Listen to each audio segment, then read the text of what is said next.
Hi guys, welcome to our YouTube channel. आज के इस वीडियो में हम बात करेंगे थैलेसीमिया के बारे में कि थैलेसीमिया बेसिकली है क्या। थैलेसीमिया हमारे पास एक ऐसा इनहेरिटेड ब्लड डिसऑर्डर है जिसके अंदर जो हमारा हीमोग्लोबिन प्रोटीन है वो प्रोड्यूस नहीं होता, या हम इसको सिंपली ये भी कह सकते हैं कि this is a heterogeneous group of genetic disorder that result from the reduce rate of the formation of alpha and beta chain of hemoglobin.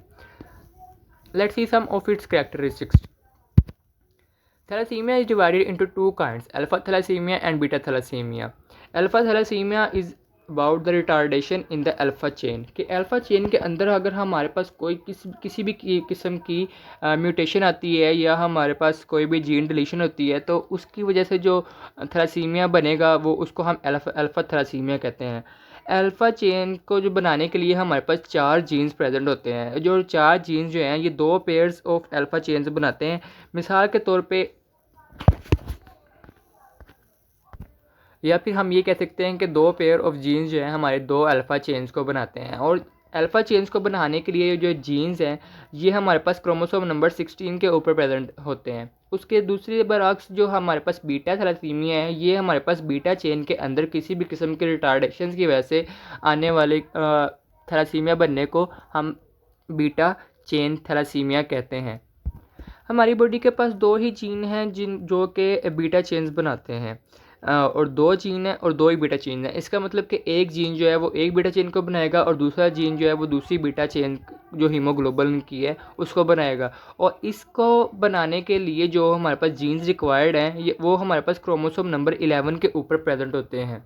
बात कर लेते हैं अल्फ़ा थैलेसीमिया की कि अल्फ़ा थैलेसीमिया बेसिकली क्या है। इसका बेसिक इंट्रोडक्शन हमने ऊपर देख लिया है। अब ये किस वजह से होता है, ये जीन्स की डिलीशन की वजह से होता है। हमारे पास 4 तरह की जीन्स हैं। अब उनमें से कोई भी एक किस्म का अगर जीन डिलीट हो जाएगा तो उसकी बरअक्स जो हमारे पास बीमारी पैदा होगी वो अल्फ़ा थैलेसीमिया होगी।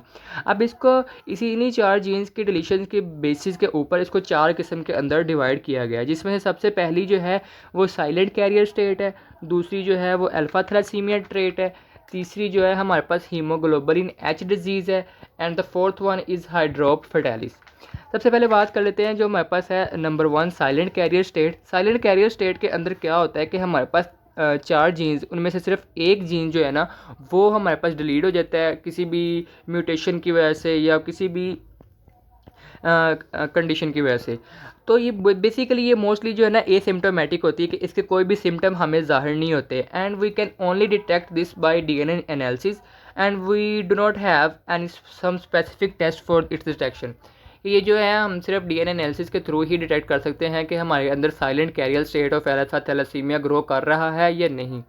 उसके बाद जो हमारे पास सेकंड है इसकी वो है अल्फ़ा थैलेसीमिया ट्रेट, जिसके अंदर जो है हमारे पास डबल जीन डिलीशन होता है और इसको हम अल्फ़ा थैलेसीमिया माइनर भी कहते हैं, या जिसके अंदर हमारे पास कोई भी हल्का सा माइनर और नो एनीमिया जो है हमारा बनता है। ये भी बिल्कुल हम लाइक ट्रेड के सिंपल ट्रेड के तरह ये भी हम डीएनए स्टडीज़ के थ्रू कहते हैं डिटेक्ट करते हैं, या फिर जो है इसके अंदर अगर अनीमिया हो जाए हमें तो हम एचबी इलेक्ट्रोफोरेसिस के थ्रू भी इसको डिटेक्ट कर सकते हैं। बट मोस्टली ये एचबी इलेक्ट्रोफोरेसिस भी जो हमारी है वो नॉर्मल ही शो करवाता है। नंबर 3 पे हम आते हैं हीमोग्लोबिन एच डिजीज़ के अंदर। अब इसके अंदर क्या होता है, इसके अंदर हमारे पास 75% जो हीमोग्लोबिन की अल्फ़ा चेन है ना वो डिटेक्ट हो जाती है, रिड्यूस हो जाती है। और इसके अंदर उसकी वजह क्या है कि जो हमारे पास 4 जीन जिन्होंने अल्फ़ा चेन बनानी थी उनमें से 3 जीन जो है वो मौजूद ही नहीं है, या ट्रिपल जीन डिलीशन भी हम इसको कहते हैं। बात का इस तरह होता है कि अगर न्यू बॉर्न बेबी फीटस के अंदर मदर की प्रेगनेंसी के दरमियान जो है बात का तो वो सर्वाइव कर जाता है, बट सर्वाइव करने के चांसेस उसके किस तरह होते हैं कि वो बहुत ज़्यादा सवीर एनीमिया के शिकार होता है और उसके बाद जो आरबीसीज उसके हो जाते हैं वो माइक्रोसिटिक और हाइपोक्रोमिक हो जाते हैं। उसके बाद जो हमारे पास लास्ट स्टेज है इसकी थैलेसीमिया की वो है हमारे पास हाइड्रोप फेटालिस। हाइड्रोप फेटालिस के अंदर क्या है 4 जीन डिलीशन, बल्कि इसके अंदर कह लें कि पूरी की पूरी अल्फ़ा चेन बनती ही नहीं है, क्योंकि हमारे पास कोई भी जीन मौजूद ही नहीं है जिसने अल्फ़ा चेन को बनाना है। और इस डिज़ीज़ को हम कहते हैं बार्स हाइड्रोप फेटालिस। इसके अंदर हमारे पास एडिनीमिया हो जाता है, क्या कहते हैं सीरियस फ्लूइड की वजह से, या हेपेटोस्प्लीनोमेगाली हो जाता है, कार्डियोमेगाली होता है, और पेशेंट का जो सर्वाइव करना होता है वो बहुत मुश्किल हो जाता है। सर्वाइवल रेट इसके अंदर बहुत ही कम है। उसके बाद हम बात कर लेते हैं बीटा थैलेसीमिया की, जो कि हमारे पास हीमोग्लोबिन के अंदर बीटा चेन की रिटार्डेशन आने की वजह से होता है। अब हमने देखा कि अल्फ़ा थैलेसीमिया जो था हमारे पास, वो था हमारे पास जीन डिलीशन। जो हमारे पास बीटा थैलेसीमिया है, ये हमारे पास जीन म्यूटेशन की वजह से हो जाता है। ये हमारे पास दो कीवर्ड लिखे हुए हैं, like B note and B plus. इन दो कीवर्ड्स का क्या मतलब है कि बी नोट जो है, इसने प्रेजेंट करना है कि वहाँ पर कोई भी बीटा चेन जो है वो प्रोड्यूस ही नहीं हुई या फिर सिंथेसाइज ही नहीं हुई।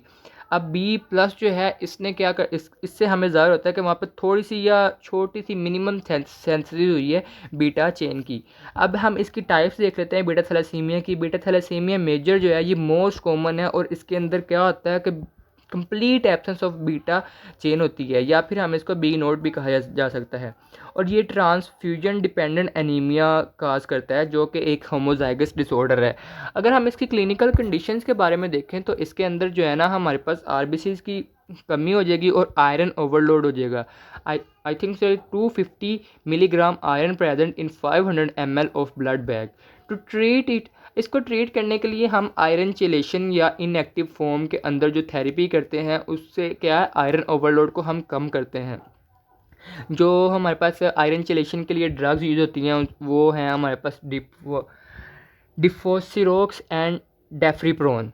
और इसके अंदर जो है हमारे पास बोन्स जो हैं वो बहुत ज़्यादा एक्सपेंड हो जाती हैं, जिनको हम बोन डिफॉर्मेटीज़ भी कहते हैं। हिपेटोस्प्लीनोमेगाली हो जाती है, स्लो ग्रोइंग होती है, किसी भी पेशेंट की हार्ट प्रॉब्लम हो जाती है, इन्फेक्शस डिजीज़ हो जाती है कि उसके अंदर बहुत सारे बैक्टीरिया और फंगल जो है वो ग्रो करना शुरू हो जाते हैं आयरन की ओवर एक्सेस होने की वजह से। और इसके साथ साथ उस इंसान को साइकोलॉजिकल जो प्रॉब्लम्स है वो भी फेस करनी पड़ती हैं।